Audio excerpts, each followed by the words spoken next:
Hola a todos, soy vuestro anfitrión El Cable. Bienvenidos a vuestro videoinforme de Glassnode para la semana 41. El mercado de Bitcoin está atravesando un periodo increíblemente estable en los precios para tratarse de Bitcoin. Este tipo de volatilidad tan extremadamente baja no es para nada característica de Bitcoin. Y es que lo único que está haciendo el mercado es de verdad consolidar alrededor de este nivel en los $19.000. La semana pasada hablábamos de los costes de producción de Bitcoin, en el que veíamos esa subida en los ajustes de dificultad que ha provocado precisamente que aumenten considerablemente los costes de producción hasta más o menos el precio de mercado que tenemos ahora mismo, de más o menos unos $19.300. Y si ya de por sí es muy poco frecuente ver a un Bitcoin comportándose de manera tan sosegada y con una volatilidad tan baja, pues es todavía muchísimo más sorprendente que lo haga al mismo tiempo en el que se suceden los desplomes en los mercados tradicionales. Las divisas, el mercado forex y los bonos están empezando a saltar por los aires. Estamos viendo además en el entorno geopolítico y macroeconómico mundial muchos problemas, por ejemplo, en el Reino Unido, muchos retos a los que nos tenemos que enfrentar en Europa. El Banco Central japonés también está pasando un duro momento tratando de defender la paridad del yen, y todos estos componentes, estos elementos separados que están ahora eclosionando a la vez, provocan estos estallidos de volatilidad bajista que estamos viendo en prácticamente todos los mercados tradicionales. Son precisamente estas condiciones tan inestables que rodean a Bitcoin lo que realmente hace que sea tan sorprendente que se haya convertido en prácticamente una moneda estable y que los precios simplemente estén lateralizando tranquilamente en torno a los $19.000. Pero cuidado, porque normalmente no son unas condiciones de mercado que se puedan mantener durante mucho tiempo. Por eso hemos llamado a este informe la calma antes de la tormenta, porque vamos a descubrir hoy cómo este conjunto de circunstancias preceden la llegada de una altísima volatilidad, sin importar, como veremos ahora, que sea alcista o bajista. Y ahí es realmente donde tenemos el reto, determinar en qué dirección se inclinan las probabilidades del siguiente gran movimiento.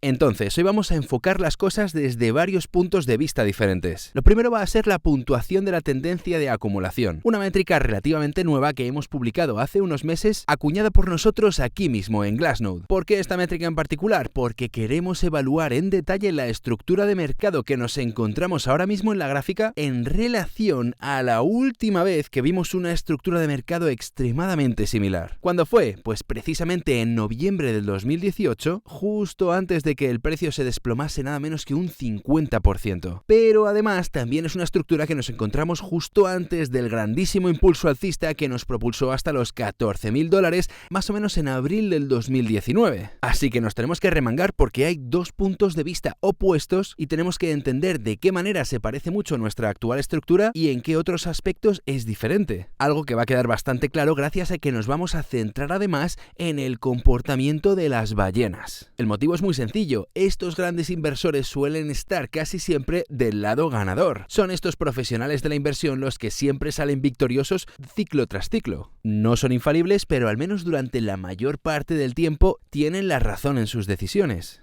Y aquí estamos en nuestro panel para la semana 41. Fijaos qué impresionante, no se puede tener menos volatilidad. Y como hablábamos la semana pasada, os aseguro que esto no va a mantenerse así por mucho tiempo. La cuestión es averiguar si se trata de un momento óptimo para comprar o si las probabilidades nos indican que posiblemente haya alguna caída más. Y como mencionaba antes, vamos a comenzar con la puntuación de la tendencia de acumulación. Es una métrica muy poderosa. Lo que hace es identificar periodos en los que las ballenas o una enorme proporción del mercado se comporta de una manera u otra. Por ejemplo, cuando hay una acumulación neta masiva o cuando tenemos a enormes ballenas acumulando a lo loco, esta métrica se pone de color morado oscuro. Mirad, aquí se puede ver perfectamente cómo la grandísima mayoría de los inversores minoristas cayeron en la trampa de comprar la euforia en los máximos históricos. Pero también encontramos este color en los mínimos de un mercado bajista. No solamente en las carreras alcistas que llaman la atención de todo el mundo. Los inversores más inteligentes, que suelen ser los hodlers, los compradores de último recurso, que son los únicos que están presentes en el mercado durante las peores fases, como llevamos unas semanas descubriendo qué ocurre en nuestra estructura de mercado actual, y lo que vais a encontrar es que los extremos del color entre el morado y el amarillo suceden siempre en momentos de muchísima volatilidad. Aquí está, por ejemplo, el desplome de marzo del 2020. Lo que nos dicen estos colores es que hay un cambio en el comportamiento inversor del conjunto. Fijaos, por ejemplo, lo bien que se diferencia referencia a la distribución del mercado bajista del 2018. En este periodo de tiempo se estuvieron enviando increíbles cantidades de monedas a los exchanges para venderse.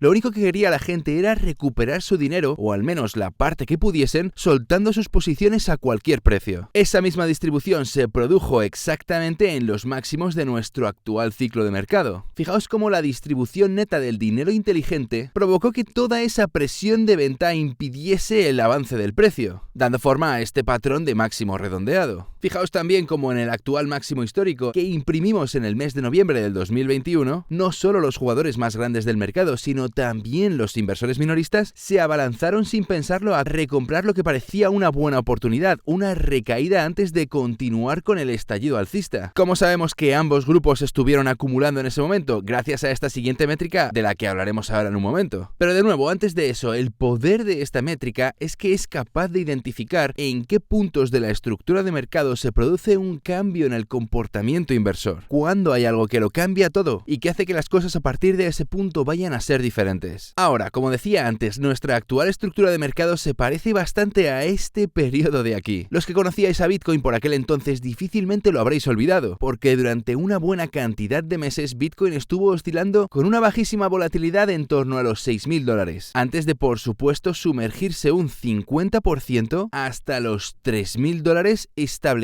este suelo bajista. Y bueno, a día de hoy ya sabemos que esto se trató finalmente del suelo definitivo del mercado bajista. Por supuesto que es algo que solo se puede saber a posteriori. Cuando se está produciendo es imposible saber si va a ser o no va a ser el mínimo. Pero esta métrica ya nos hacía saber que se estaba produciendo un importantísimo cambio en la conducta inversora. ¿Qué vino después? Otro periodo tremendamente tranquilo durante más o menos un mes, lo que vino solo antes de una impresionante explosión hasta los $14.000. ¿Qué nos interesa en estos momentos? Pues que ambos de estos periodos son bastante similares a la estructura de mercado que tenemos ahora mismo. Primero, tuvimos ese gran evento de capitulación que nos propulsó por debajo de los $20.000. Y fijaos qué curioso, porque durante ese tiempo esta métrica recalca que se produjo un importante cambio positivo en la conducta inversora. ¿Qué viene después? Un periodo en el que estamos en un territorio más o menos neutral, en el que hay un poquito de distribución, un poquito de acumulación, pero por supuesto que nada extremo como lo que sí veíamos en otros periodos anteriores. Así que de nuevo, en este momento las cosas se parecen mucho. No solo la acción de precios se parece bastante, sino que además el comportamiento de acumulación y distribución es prácticamente idéntico. No solo esta métrica, sino la manera en la que muchas métricas fundamentales del blockchain están dibujando patrones que son idénticos o prácticamente idénticos a los que se estuvieron dibujando durante los periodos de formación del suelo definitivo en los anteriores mercados bajistas, cada vez son más. No quiere decir necesariamente que este sea precisamente el máximo absoluto de nuestro mercado bajista, pero sí que llegados a este punto lo que estamos haciendo es hilar muy fino, tratando de identificar si se trata o no de ese fondo que va a alcanzar el mercado actual. Desde luego que cuando echemos la vista atrás dentro de unos años, si este termina siendo el suelo definitivo, entonces será la definición del libro de cómo tiene que ser un suelo de ciclo. Tiene toda la pinta y el aspecto que nos encontrábamos en los anteriores mínimos de mercado. Pero bueno, al final el mercado termina comportándose de maneras extrañas, y no se nos puede olvidar ni por un momento lo complicado que se lleva poniendo lo que llevamos de año la situación macroeconómica y geopolítica mundial. Así que en respuesta a todo ese cóctel de incertidumbre, por supuesto que tenemos que mantener la mirada abierta y esperar que las cosas puedan ser diferentes esta vez. Pero si analizamos a Bitcoin dentro de una caja hermética, en sí mismo y por sí solo, entonces podemos decir que nuestra actual estructura de mercado se parece increíblemente a lo que vimos justo antes del desplome del 50%, pero también antes del repunte después de establecer el mínimo absoluto del mercado. Así que hay ciertas similitudes de cada lado. Algo muy útil que nos permite hacer esta métrica es que podemos diseccionarla para conocer exactamente lo que está haciendo cada uno de los grupos inversores, clasificados por supuesto según el tamaño de sus carteras. ¿Cómo funciona? Los colores rojos significan una distribución agresiva, los colores azules representan una acumulación agresiva y los colores amarillos básicamente un punto de equilibrio en el que sencillamente o no está habiendo nada de movimiento o que tanto el gasto como la acumulación se neutralizan para dar valores estables de forma neta. Las de arriba del todo son las carteras que tienen más de 10.000 BTC. Las siguientes son las que tienen entre 1.000 y 10.000 BTC y la última mitad superior la completan las que tienen entre 100 y 1.000 BTC. Estas son grandes entidades, ballenas del mercado. Y nos hemos remontado en la historia hasta el periodo que abarca de septiembre del 2018 a abril del 2019, solo para ponerle la lupa a los dos periodos que tanto se parecen a nuestra actual estructura de mercado. ¿Qué tengo aquí resaltado? Pues esta carrera en mercado bajista que se parece mucho a la que hemos tenido en agosto, que nos ha propulsado hasta un precio de $24.000 aproximadamente. Un buen intento de continuar subiendo que sencillamente se chocó de frente con una impresionante distribución por parte de los participantes más grandes del mercado. Las entidades de más de 10.000 y de entre 1.000 y 10.000 BTC aprovecharon la fortaleza del mercado recién recuperada para soltar sus posiciones, haciendo que se retrocediese brevemente. De modo que fueron los causantes de que se alcanzase este máximo local y solo después de distribuir parte de sus reservas regresaron a un territorio neutral. Fijaos qué interesante además, una cosa que se parece mucho a nuestra actual estructura de mercado es que los inversores con menos de un Bitcoin en la cartera son completamente insensibles al precio que sea. Se dedican a acumular de manera escalonada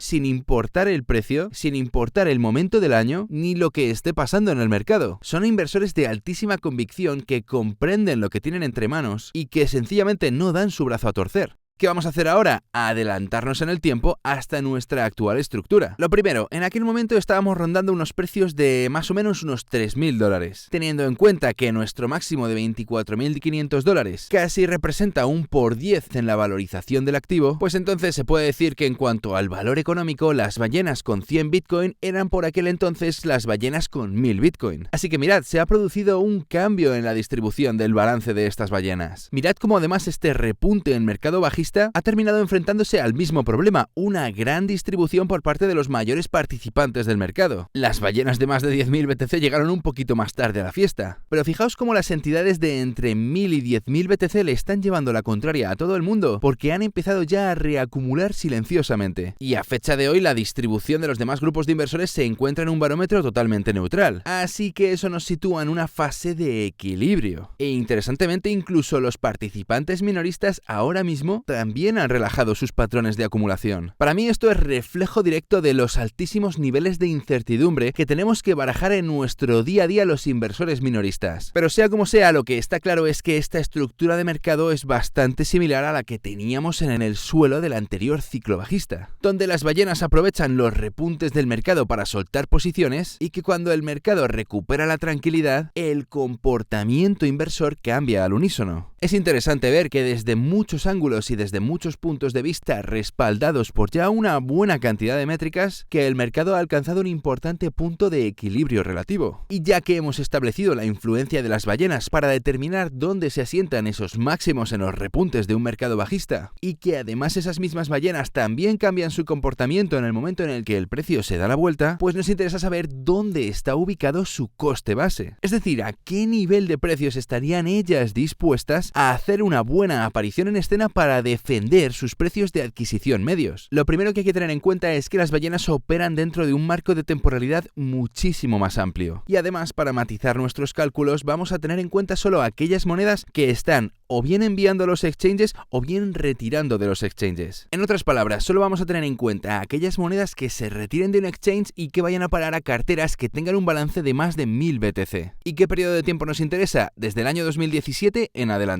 Esto comprende en torno a unos 5 años de datos. 5 años para comprender cuál es su precio de acumulación medio. Lo primero que salta a la vista es que tanto los retiros como los ingresos a los exchanges de este grupo inversor se mueven exactamente a la par, excepto por algún periodo en particular en el que hay cierta divergencia, pero prácticamente durante la totalidad del tiempo estamos hablando de que hay un movimiento equitativo de monedas que entran y salen de los exchanges. Hoy por hoy este precio realizado, este coste base, se ubica en los $15.700.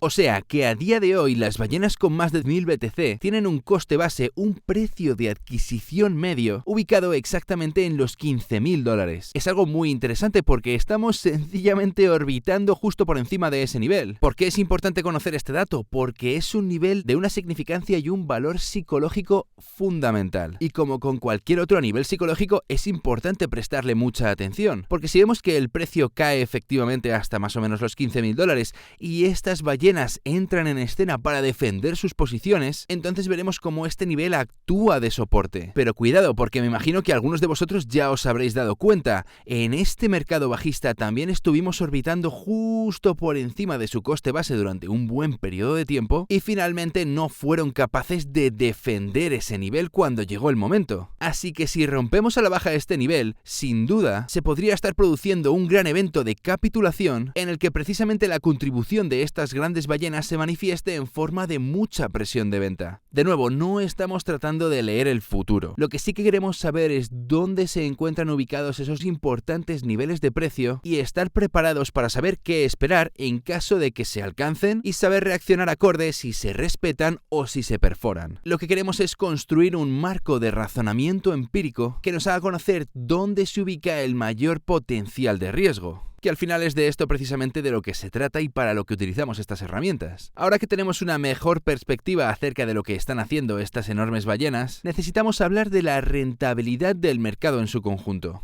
Y esto es precisamente una parte crucial dentro del análisis del blockchain. Y básicamente hay dos cosas que son muy importantes. Una de ellas es conocer estas ganancias y pérdidas que se están materializando en el mercado. La capacidad que tenemos de conocer a qué precios se mueven por última vez las monedas que están en circulación y extrapolar una ganancia o una pérdida en referencia al precio al que se están moviendo ahora mismo es uno de los pilares más importantes del análisis de la cadena. Y es precisamente una de las características que lo hace tan diferente analizar cualquiera de los mercados tradicionales. Y el otro pilar de este análisis tan fascinante es la esperanza de vida o la longevidad monetaria, que es lo que diferencia de un inversor a corto plazo de un inversor a largo plazo. Y estadísticamente sus comportamientos y patrones de inversión son muy diferentes. Nosotros vamos a empezar ahora con el porcentaje de la oferta en ganancias. A rasgos generales y a simple vista esto parece un gran oscilador que identifica ciclos de mercado. Durante los mercados bajistas, lógicamente, tenemos una máxima cantidad de monedas que no están en ganancias, con las que sus dueños están soportando unas importantes pérdidas, y cuando hay un nuevo máximo histórico, lógicamente un 100% de la oferta está en ganancias, con lo cual todo el mundo regresa a una rentabilidad máxima. Bien, aparte de tratarse de lo que parece ser un macro oscilador de ciclos, cuando se van produciendo estas enormes oscilaciones en la métrica, también indica dónde se encuentran las mayores concentraciones de coste base. Es algo de lo que hemos estado hablando en todo lujo de detalles en semanas recientes. Pero en lo que nos vamos a centrar ahora es en los valores absolutos que estamos imprimiendo en estos momentos. Fijaos cómo entre el 50 y el 52% de la oferta está en ganancias, lo que significa que en torno a un 48% más o menos está en pérdidas. Bueno, es cierto que en anteriores mercados bajistas hemos tenido valores muy inferiores,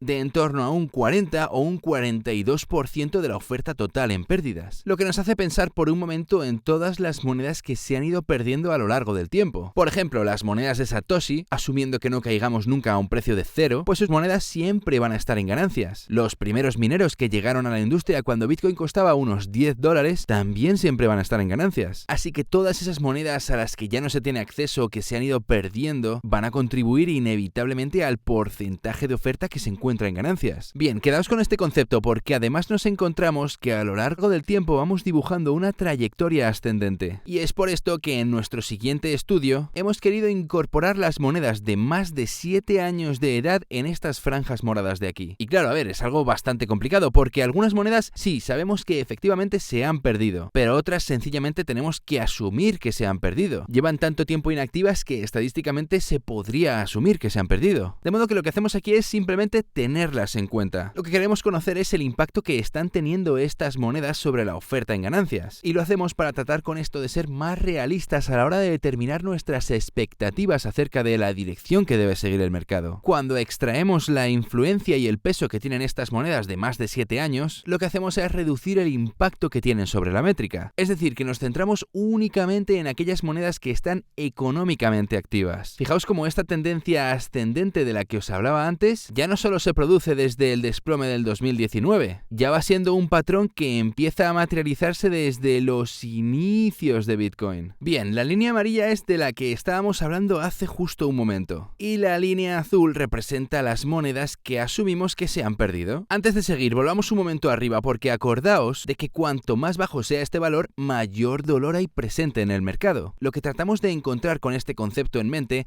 es el punto en el que los vendedores se agotan por completo. Es cuando en el sistema hay tantísimo dolor financiero que esencialmente ya no queda nadie que vaya a vender. Mirad por ejemplo cómo el evento de capitulación de marzo del 2020 llegó a caer bastante por debajo de ese nivel. Aquí estamos en un valor de en torno al 45% frente a un 50% que tenemos ahora. Aún hay un 5% de la oferta total que se mantiene en ganancias relativo al mes de marzo del 2020. Sin embargo, cuando regresamos a nuestra métrica ajustada, fijaos que nos encontramos exactamente en el mínimo que se imprimió durante ese evento de capitulación en marzo del 2020, además de haber alcanzado prácticamente los niveles que se llegaron a imprimir durante el mercado bajista del 2018. Realmente no es tan exagerado, pero sí que nos encontramos ya muy cerca de ese nivel. Así que cuando ajustamos la métrica para tener en cuenta esas monedas que llevan inactivas más de 7 años y nos centramos únicamente en las que están económicamente activas dentro de nuestro entorno, las que son relevantes para nosotros, entonces es cuando nos damos cuenta que efectivamente estamos en una situación financiera muy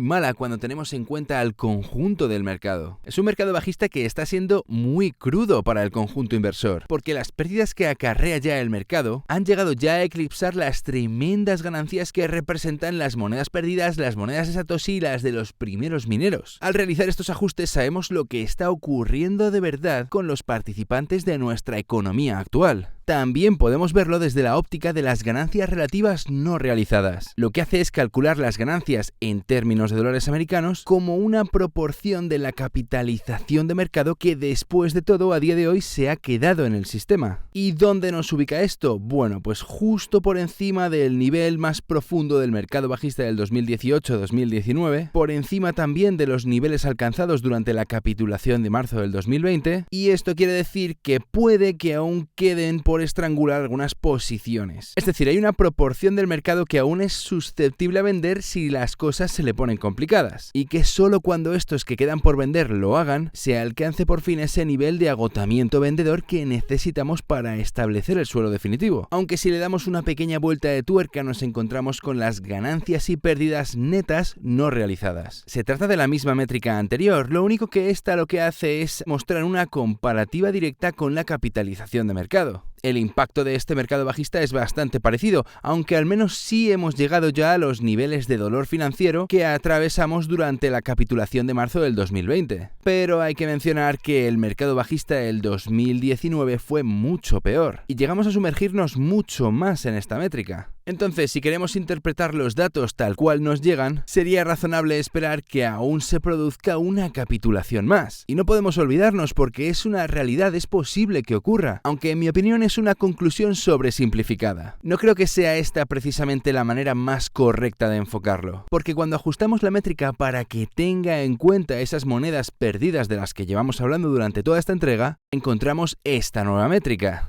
Las franjas verdes y rojas son una representación directa de esta anterior métrica, pero la línea azul es el resultado del cálculo quitando de la ecuación todas esas monedas que llevan más de 7 años sin moverse de sus carteras que presumimos que se han perdido. Es tan enorme el nivel de ganancias que sostienen en este momento que mirad cómo se reducen inmediatamente las ganancias que se muestran. Pero el impacto es aún mayor sobre las pérdidas que se alojan en el sistema. Claro, mirad qué diferencia de la métrica original a la ajustada. Y esto que estamos ahora enfocados en el mercado bajista del 2018. Nuestro entorno de mercado actual es aún todavía peor. ¿Y dónde nos sitúa esto después de todo? Pues al mismo nivel que imprimimos durante el anterior mercado bajista. El nivel de dolor financiero es tan elevado ahora como lo fue en aquel entonces, a excepción de la zanja más profunda a la que llegamos a caer. En lo peor de lo peor, justo cuando llegamos a ese precio de $3.200. Así que fijaos lo importante que es para contextualizar de manera correcta lo que está ocurriendo en el mercado, hacer estos ajustes en las métricas convencionales. También es cierto por un lado que asumimos que son monedas perdidas. Puede que no se hayan perdido, pero es que llevan tanto tiempo latentes sin moverse de sus carteras que desde un marco estadístico las probabilidades de que sencillamente se vayan obligan a vender simplemente porque hay una mecha que atraviesa los $18.000, pues son honestamente ínfimas. Por eso lo que obtenemos con estos ajustes es conocer el verdadero peso económico que se aloja en el sistema, que estamos en un momento peor y una situación más delicada que la que vivimos durante el desplome de marzo del 2020 y tan mal como estábamos durante las peores fases del mercado bajista del 2019. De nuevo, estamos hilando muy fino para determinar con un cierto grado de seguridad empírica que realmente estamos formando un suelo de mercado de libro. Según la teoría de cómo se han esculpido los mínimos de cada uno de los mercados bajistas anteriores, hoy por hoy le estamos dando forma al de nuestro ciclo actual. E insisto, lo digo repetidamente en nuestro canal de Discord, lo repito muchas veces en nuestro canal de Telegram, tenemos que andarnos con cautela, porque el mundo que nos rodea hoy en día es, económicamente hablando, como caminar sobre una pista de hielo. Entonces, claro, cualquier cosa que pueda pasar seguramente termine pasando. Y sin duda vamos a ver cómo repercuten las consecuencias del macroentorno, no solo en los mercados tradicionales, pero por supuesto también en Bitcoin. Por eso lo que queremos es tener muy claro dónde se ubican los riesgos potenciales. Por esto precisamente nos interesábamos hace un momento por lo que están haciendo las ballenas, porque gracias al coste base de los inversores más experimentados del mercado, sabemos dónde está ubicado el soporte más relevante hasta la fecha, nivel que también nos indica desde qué punto empieza a aliviarse todo ese estrés financiero y a partir de qué punto el exceso de dolor financiero y de estrés inversor nos puede empezar a dar serios problemas. Bueno, vamos a terminar hablando de los inversores a corto y a largo plazo. Antes he dicho que la linde entre un inversor a largo plazo y un inversor a corto plazo eran los 6 meses, pero esta métrica utiliza el valor exacto a partir de los datos estadísticos y esos son los 155 días, porque cuando una moneda lleva latente, inmóvil ese periodo de en torno a unos 5 meses, estadísticamente hablando, las probabilidades de que se vaya a gastar en cualquier momento a partir de ahí descienden nada menos que hasta un 2%. Y a estas monedas que han superado este periodo de inactividad les asignamos el estatus de que pertenecen a los inversores a largo plazo. Esta es una de mis métricas favoritas porque la cantidad de información que se puede extraer con solo un vistazo alcanza un nivel que muy pocas métricas nos van a poder dar. En rojo están representados los inversores a corto plazo y en azul los inversores a largo plazo. Las franjas de color más claro son aquellas monedas que se están aguantando en pérdidas y aquellas que son de color más oscuro representan a monedas que suponen una ganancia no realizada en manos de sus dueños. Así que mirad qué información tan valiosa estamos combinando: la esperanza de vida, la longevidad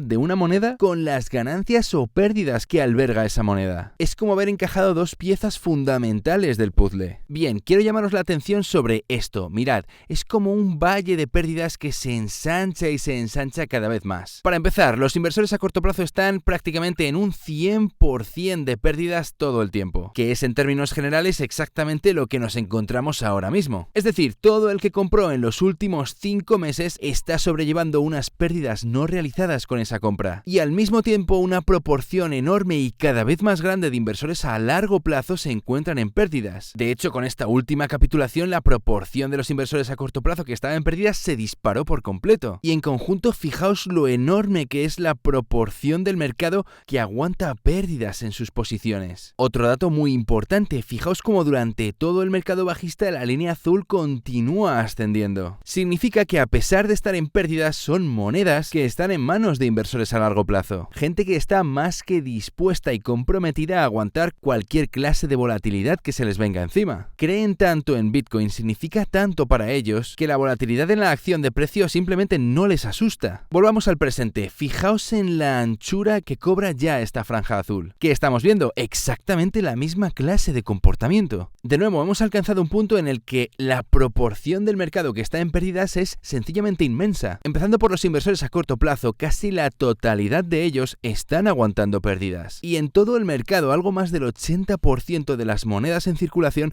pertenecen a inversores a largo plazo. Pues bien, solo el 50% está en ganancias. El resto están todos en pérdidas. Esto te hace darte cuenta de lo duro que está siendo este mercado bajista de Bitcoin. Y como hemos estado discutiendo en estas últimas semanas, métrica tras métrica nos muestran cómo de hecho está al mismo nivel que cualquiera de los suelos de mercado de los anteriores ciclos bajistas. Aunque aislemos por por un momento solo a los inversores a corto plazo. Mirad, hay momentos que incluso el 100% de ellos se encuentra en pérdidas. Ahora, estos son enclaves tremendamente relevantes. ¿Por qué? Porque cuando tienes absolutamente a todo el mundo en pérdidas, si tú eres uno de los que se encuentra en esa situación y aún no has vendido, es porque muy probablemente no vayas a vender. Al menos en ese momento, es posible que estés esperando a que se produzca esa capitulación final para querer saltar del barco. Por eso precisamente son capitulaciones, porque se les pone a prueba incluso a los más resistentes, y muchos, la gran mayoría, no son capaces de aguantar tanta tensión. Toda esa presión psicológica acaba venciéndoles y terminan por vender. Pero luego hay otras personas, y probablemente algunos de vosotros hayáis experimentado algo muy similar a esto, que cuando ven al precio caer y luego continuar cayendo, llega un punto en el que prácticamente te inmunizas a ese sentimiento. Hay un momento en el que dices, mira, ya sinceramente es que no me importa. ¿Que sigue cayendo? Pues que siga cayendo. No voy a vender ya a estas alturas, no quiero realizar tantas pérdidas. Esperaré lo que tenga que esperar y punto. Y este factor psicológico es igual de importante, porque cuando uno, por muy novato o por muy inversor a corto plazo que sea, cuando uno experimenta y se choca con este tipo de sentimientos, se ve forzado a madurar a fin de cuentas. Y llega un punto en el que te inunda la paz, te dejas llevar por Bitcoin sea donde sea que te quiera llevar. Y esta faceta psicológica de cada grupo inversor es muy importante, pero es más importante aún poder observarla de manera empírica, gracias a los datos reales que se generan en el blockchain y no en base a conjeturas y medias verdades. Porque cuando este sentimiento empieza a invadir a cada vez más y más gente, nos vamos acercando a lo que se va a convertir en el mínimo absoluto de un mercado bajista. Por eso, cuando nos alejamos para ver el histórico completo de la proporción de oferta que está en manos de los inversores a corto plazo, nos damos cuenta de que en estos momentos está en mínimos históricos. Porque lo que ocurre ahora mismo es que los que están comprando realmente son inversores a largo plazo, que no han adquirido sus monedas hace lo suficiente como para ser considerados inversores a largo plazo y que simplemente no les importa lo que pase con el precio. Yo me incluyo, me meto en este grupo, yo soy esencialmente un inversor a largo plazo. De hecho, tengo monedas en ambas tonalidades de azul. Llevo ya un tiempo en esto y algunas de mis monedas están en ganancias y otras están en pérdidas. Y para seros totalmente sincero, es que no me importa, me da igual. Sigamos, porque ahora vamos a hablar de la oferta de los inversores a largo plazo que está en pérdidas. Es decir, el ejercicio contrario. Ahora vamos a aislar a los inversores a largo plazo. Mirad cómo los inversores a largo plazo en pérdidas despuntan tremendamente en los mercados bajistas. Según va cayendo el precio, hay más y más gente en pérdidas, pero al mismo tiempo cada vez más y más de ellos son precisamente inversores a largo plazo, o hodlers. De nuevo, gente a la que no le importa dónde esté el precio de Bitcoin. Aquí está el desplome de marzo del 2020, el mismo efecto. Y ahora, pues de nuevo, no estamos en una situación tan grave como la que teníamos en los anteriores mercados bajistas, pero sin embargo se puede apreciar perfectamente que la trayectoria sigue siendo idéntica a la que teníamos durante los anteriores mercados bajistas. Así que vamos a ver si de producirse esa última capitulación, alcanzamos finalmente los valores de antaño y damos por cerrada toda esta fase bajista. Queda por ver, por supuesto, que estos inversores a largo plazo hagan una aparición en escena con la suficiente demanda para establecer ese mínimo absoluto. Es algo que más pronto que tarde vamos a acabar descubriendo, porque el tiempo se nos sigue echando encima. Pero lo importante es que la estructura sigue siendo la misma, muy parecida o casi idéntica a la que teníamos durante el mercado bajista del 2018, parecida a la del año 2015 y en un grado algo inferior a la que teníamos durante el año 2012. Así que estructura de mercado muy similar, seguimos hilando muy fino, encontrando cómo se está respetando con exactitud la teoría de cómo se forja un suelo de mercado en Bitcoin. Y ahora vamos a terminar por todo lo alto, comparando el coste base de los inversores a corto y a largo plazo. La línea roja representa el precio de adquisición de todas las monedas compradas hace menos de 5 meses. La línea azul, los inversores a largo plazo. ¿Qué son entonces estas franjas moradas? Las instancias en las que el coste base de los inversores a corto plazo perfora al coste base de los inversores a largo plazo. Es un cruce que normalmente dura en torno a unos 140 días o 300 días, y ahora sin embargo llevamos menos de 30 días en estas condiciones. Y ahí está, una vez más, tenemos todos los elementos menos uno, el elemento temporal. Eso es lo que nos falta precisamente, que este mercado bajista madure un poco más. Aunque un momento, ¿qué significa este cruce realmente? ¿Y por qué es relevante ahora? Pues porque a pesar de todas las pérdidas de ambos grupos, si tú entraste a comprar hace 5 meses o menos, tu precio de entrada, tu coste de adquisición, ya te sitúa en una posición más aventajada frente a las personas que compraron antes que tú. Es decir, quienes han soportado toda esta volatilidad de los últimos 12 meses, o más aún, de los últimos 2 años. En otras palabras, que todos los inversores a largo plazo que han estado aguantando todas las subidas, las bajadas, las lateralizaciones, las capitulaciones, la euforia, todo ese caos, económicamente hablando están peor posicionados que tú si has comprado hace menos de 5 meses. Bien, ¿cuándo y por qué ocurre esto?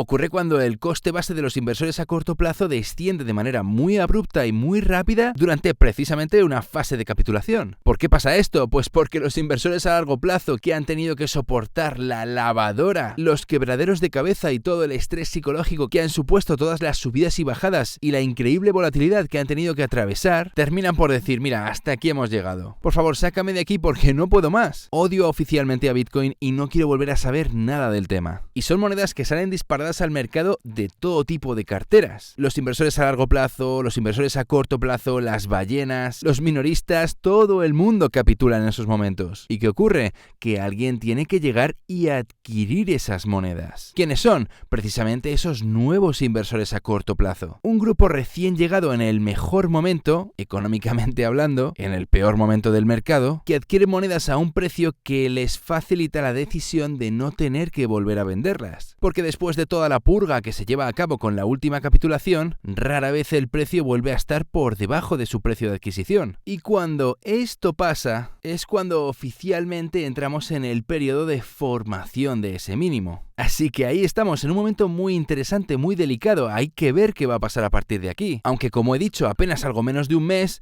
este duró unos 140 días, este algo más de 300 días. Entonces, si va a tener cualquier parecido a los anteriores mercados bajistas, todavía nos queda bastante camino por delante. Aunque por lo menos la estructura de mercado ya sí es similar a la de cualquier otro mercado bajista desde cualquier métrica, desde cualquier ángulo, lo mires por donde lo mires. Hoy por hoy ya sí tenemos toda la pinta de estar formando el suelo definitivo de nuestro actual ciclo de mercado. Entonces, de aquí a las próximas semanas estaremos prestando mucha atención a lo que van haciendo estas ballenas. ¿Qué va a ocurrir cuando el precio, si alcanza su coste base? ¿Cuál será la reacción de estos inversores? Estaremos viendo qué ocurre con los inversores a corto y largo plazo. Y estaremos constantemente evaluando la magnitud de las pérdidas versus ganancias y las proporciones que vamos alcanzando para comprender en qué punto psicológico se va encontrando el mercado, inclinando con ello la balanza a nuestro favor a la hora de predecir cuál será el siguiente gran movimiento.